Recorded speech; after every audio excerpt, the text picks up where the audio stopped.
Welcome to Cowboy Leather Products. It's Wednesday, hump day. Hope everybody's having a good day, or that your week has been going good so far. I'm happy to say it's been a happy week around here. Excuse me. I just, you know, weather's been good. I've been starting out replenishing what we sold last weekend at the craft fair. And we're just, taking it easy. I just got, you know, I had something happen at the craft fair. Now, I took several different varieties, colors of wallets, purses, even different colored suspenders, different color browns. And anybody that's gone to craft fairs, this probably happened to you. You've got, we'll just say wallets. All right. You're making your wallets in, different shades of brown. Somebody will always walk up and go, I'm looking for a wallet in tan or black. You don't have one laying there. Can you make one in those colors? Sure can. But you never have. You think you've got it, but you never have it. For a long time. It's my own fault. I make holsters. I make right-handed. I make them in all the colors, all shades of brown. I make them for, different calibers, different sizes. Get somebody comes up. Do you have a left-handed holster? Nope. Not a left, out of 15, 20 holsters, not a left-handed one on there. So, I figured, start making left-handed. Keep a selection of left-handed. Now, that brings me to something else. I got people that'll come up and they'll say, well, I've got such a pistol. All right. Well, this holster will fit. This holster will fit. I don't have any right now, but I got to get some. I borrow the ones I use. I borrow. But if you have the blue guns or whatever you use to size your holsters or make, holsters with, my suggestion is take some of those stuffed into the holster so people can see, okay, I've got a 9mm, whatever. You say, okay, here's the holster. Shows the blue gun. Yep, looks just like it. Then people, I think this way, the best way to do it. Then people go, okay, yep. But if you just say, this will fit a, 45 single action Colt or whatever, they kind of draw a skeptic to their, it's like, yeah, okay, and don't look like it. But if you got a blue gun sticking out of that holster, I do believe that is, that alleviates the question in the customer's mind. But getting back to, you never have, everything when you go to a craft show. Somebody will inevitably walk up to your booth, to your table, and they'll want something that you don't have. Well, what I do is I just hand them a business card, say, well, if it's something that you want, contact me, or I'll take their name, and phone number. And right there, that'll kind of sort out, are they BSing you or are they serious?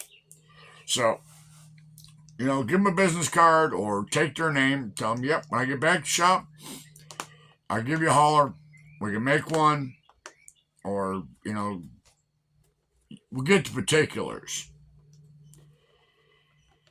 But, I mean, just if y'all have this happen, just make a comment down in the comment section down there. And, I don't get mad about it. But, that's just one thing. And, like I say, if you're selling holsters and you got access, if you have the blue ones and that you use, take them with, stuff them in a holster, and let people see that they do actually fit. Something else that I've noticed, and I never really thought about it, but I've been going to the one craft fair there in Cookeville, one we did last weekend, now for 6 or 7 years.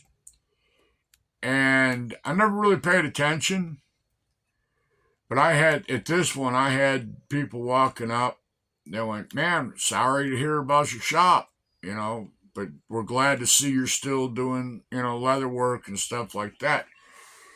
I bought a belt from you 4 years ago, or I bought a pocketbook from you. They just go down the list of what they bought. And I get some people walk up and go, oh, great, you're here this year. We follow you on Facebook, Instagram, whatever the case may be.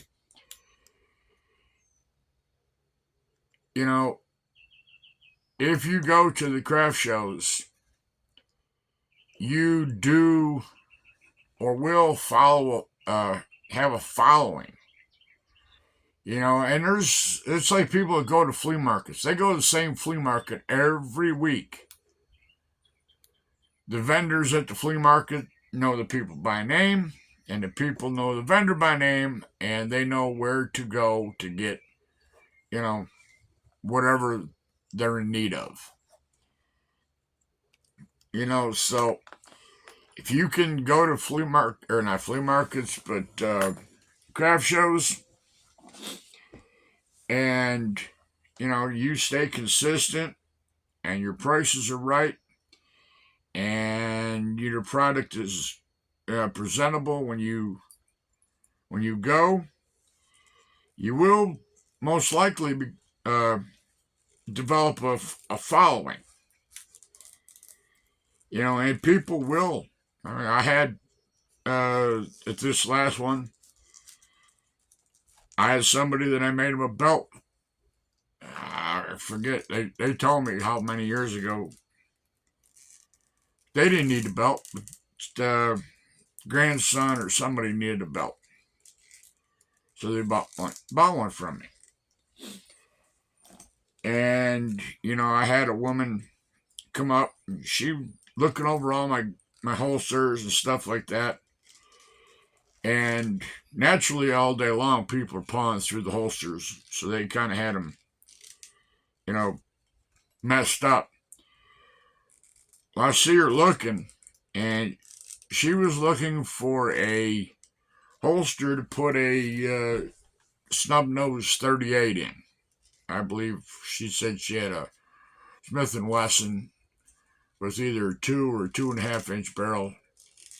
I know it was between 2 and 3 inch. And she said, I can't find holsters. And she showed me a picture, what she was looking for. And I, right there. She said, well, I haven't got it with me. She said, I've got my smaller one with. I said, okay. It was semi-automatic or non-automatic. But, she was looking for that. That's why I say if you got, blue guns and you use them and you make, because she said All I find is uh, the nylon and the uh, yeah, Kydex.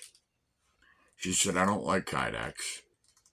She said, and the nylon, she said, just wears out too fast. And she says, I want a good leather. And she said, this one here, she says, it's got enough, rigidity to it. And she knew what she was talking about. She wasn't just somebody that, just had their first pistola. She knew what she wanted. She knew what she was looking for. And 90% that's what you're going to get. You're going to get somebody that's going to go to a flea market craft show, and they know what they want. There's no him and Han. And she said, how much? And I told her, and she said, I'm going to call you and get another one. She said, I'm going to get this one. She said, and I'll get another one in a couple of weeks. I said, fine. Again, hand her a business card. So, yeah, like I say, if you go to these craft shows and you are lucky enough to hit, go to this one, and next time they have one, get your name in there. And, you build up a good reputation with the people that are putting on the craft show, and you'll build up a following with your customers. You can have somebody, and it's kind of funny because I know these people say, oh, they were come up. They said, we're only about 2 miles from you. Okay. Well, if you needed a belt, why'd you wait till I, came to the craft show? Why didn't you just come right to the shop or call me up and say, hey, I need a belt, and, I'll have it ready for you when you get here. But no, they wait till they get to the craft show. Probably knowing full well that they're going to pay more at the craft show than they are if they come to the shop. That's just people. But anyways, yeah. So like I said, I had a guy that came in. He looked at my suspenders, and I had brown. Had brown facing out. They were 2-ply, brown and black, and the black would have been the bottom piece. And the guy, I said, well, I got these. He goes, no. He said, I want all black. Okay. And he said, I want them single ply. Okay. And the ones I had brass snaps and buckles on. He said, I want nickel plated. I said, okay. So that's what I'm doing. I've got these nickel plated. I'm fixing to just put these together. All I got to do is put 3 rivets in here, and sew the elastic. This is for the back, this is the for the up shoulder piece. I put a piece of elastic in between here and the snap, and I'll have them done. Now on these I used 5 to 6 ounce leather.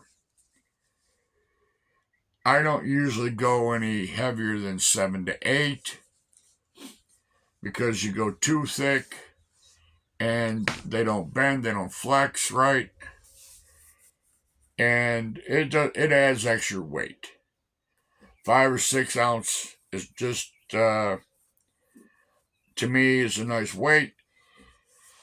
Those suspenders I wear are 5 to 6 ounce veg tan.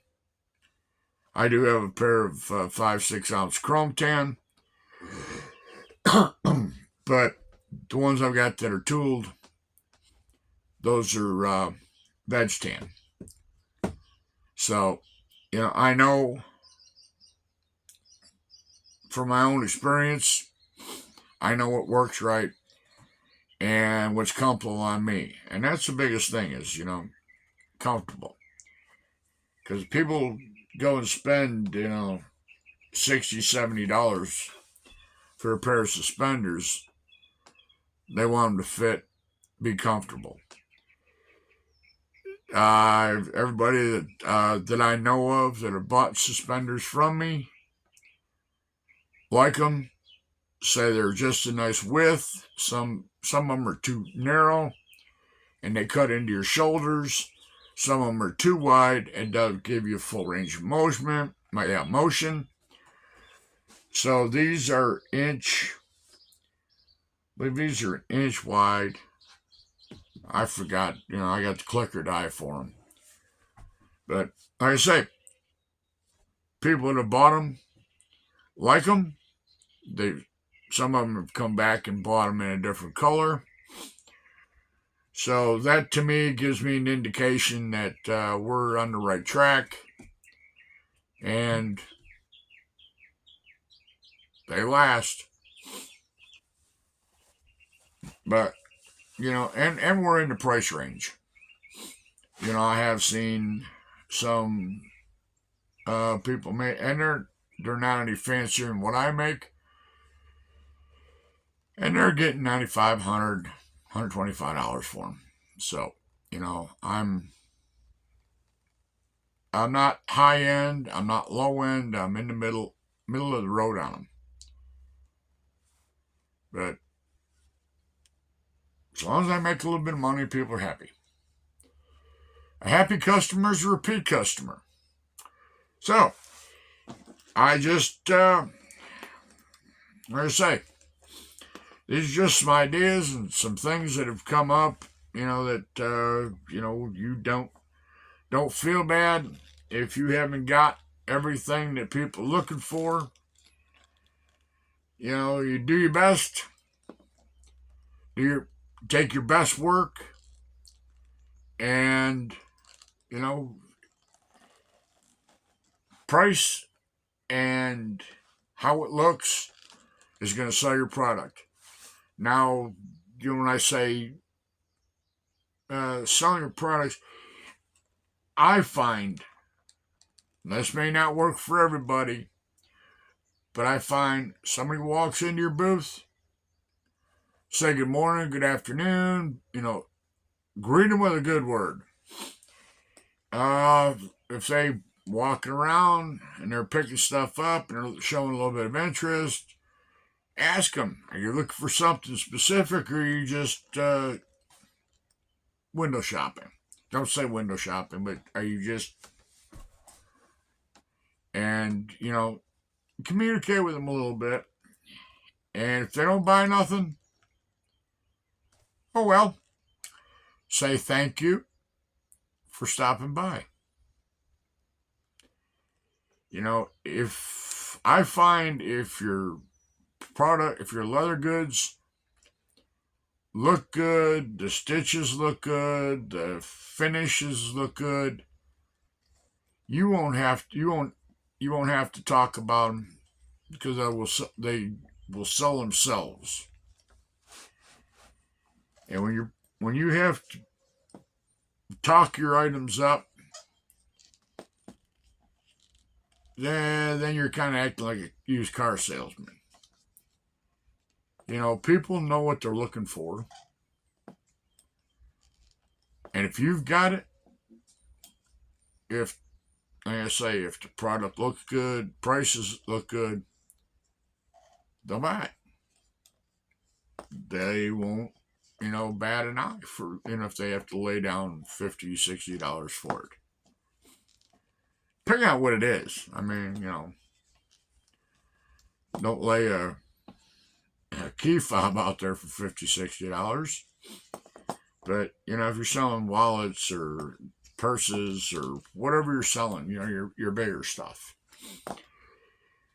But anyways, I just that was on my mind, and I thought it was kind of funny that you never have everything that people are looking for. But there is a good note to that. If you get people coming in and going, I like this made in black. I'm looking for black. I'm looking for this with basket weave pattern on it. I'm looking for this. Then okay, you go, yeah, okay. Well, I haven't got it here. Somebody else comes in and asks for something similar to that. Well, let's just say the color. You get somebody comes in and says, I'm looking for a black wallet. Well, you don't have one. You got brown. You got dark brown, light brown. Somebody else comes in and says, have you got any black wallets? No.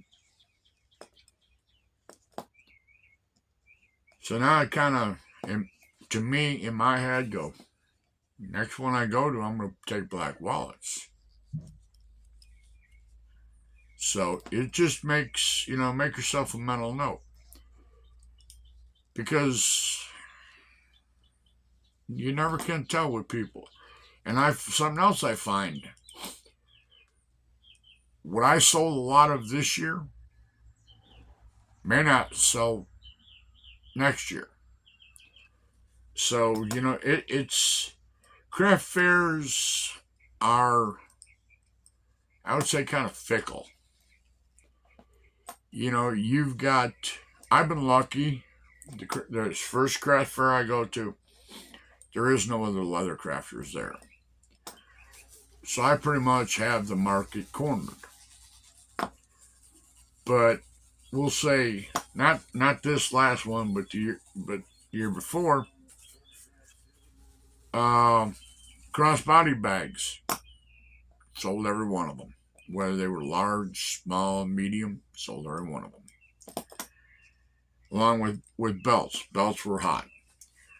This year, the tote bags seem to, be the ticket. I sold three belts, and one of them, all I did for tooling on it was I got a stamp with two crossed rifles. I think I stamped it 5-6 times. Boom! Somebody saw that. Give it to me. So,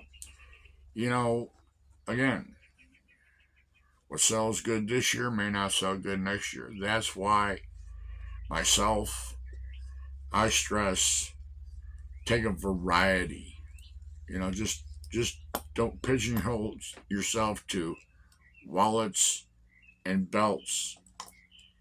Have purses, little makeup bags, just whatever.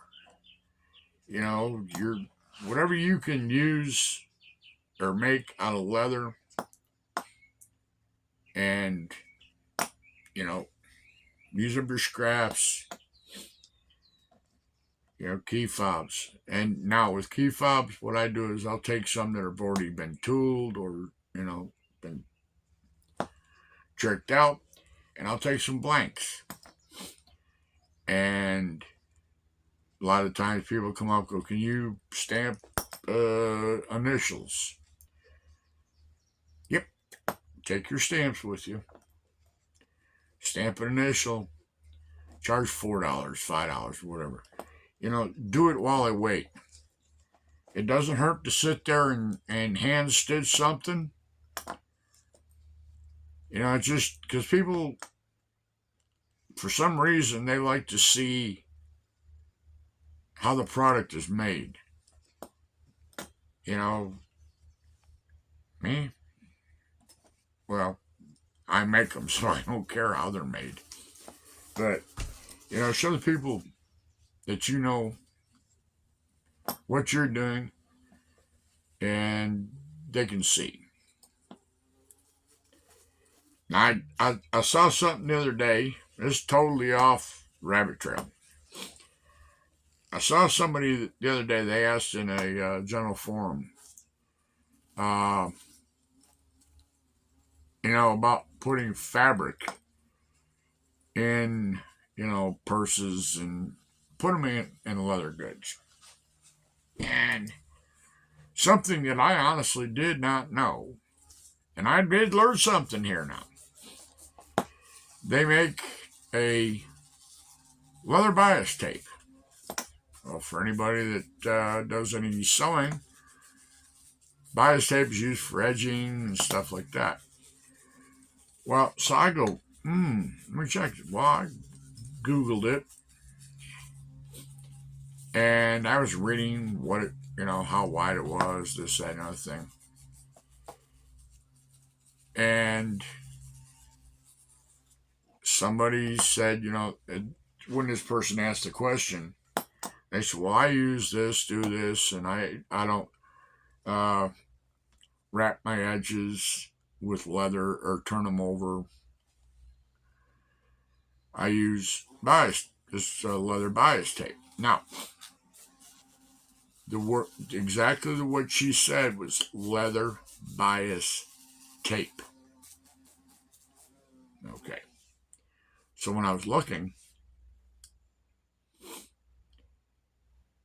it's not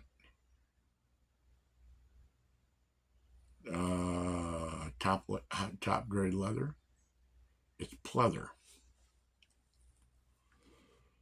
And I thought,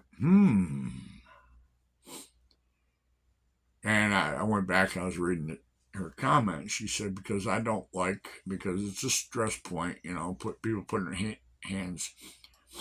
Now, anybody that's worked with pleather or imitation know that it does not hold up like regular leather.